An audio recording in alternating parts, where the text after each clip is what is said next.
Hello, my angels and devils, and all who may wander here. It is Amanda Christina, and this is the story of how I ended up bawling my eyes out on a Sydney train for 45 minutes. I am one of those people who I'm amazing in a crisis. I can take charge, I can figure out what needs to be done, I will make sure everyone else is okay.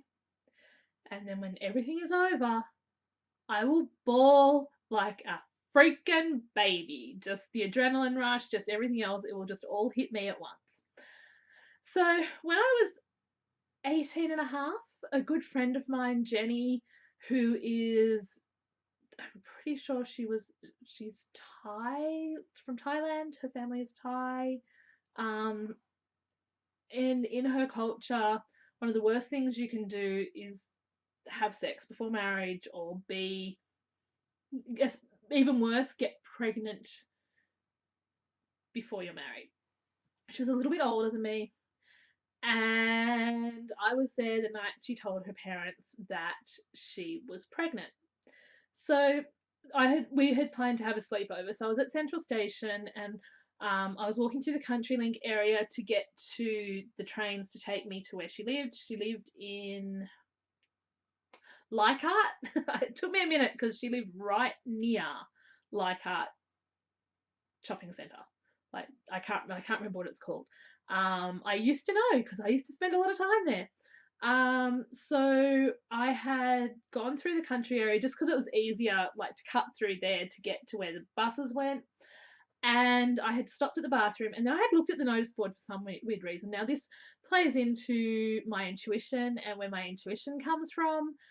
But basically, I saw a notice, and I don't know why it stood out to me at the time. Like it just jumped out at me that there was this notice for if you're homeless and you need help, or there's a crisis.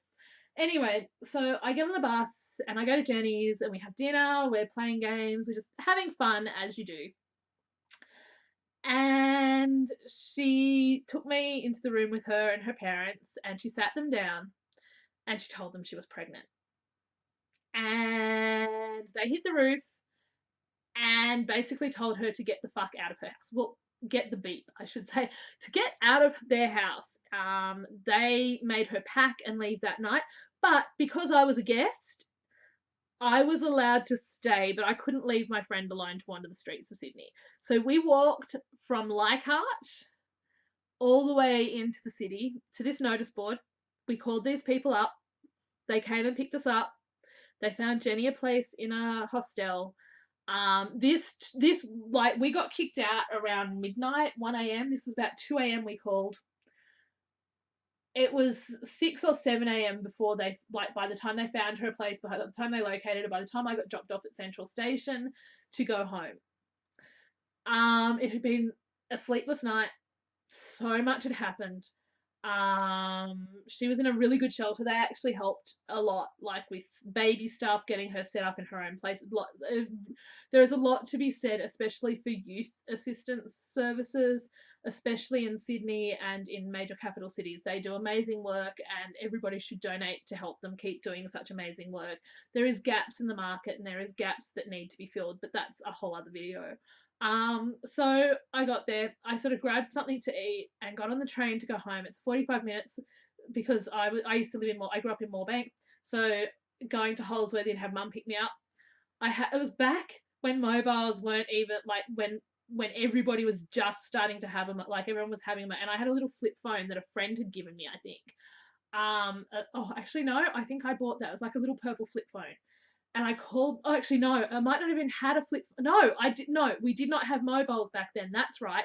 That's the other reason we had to walk to Central, because we had to get to a payphone, and there was a payphone right near where that billboard was. So we could, like the notice board was, so we could call from there. I called mum from the payphone and told her what had happened and said, I'm coming home. Are you able to pick me up at Holsworthy? And she's like, yep, that's fine.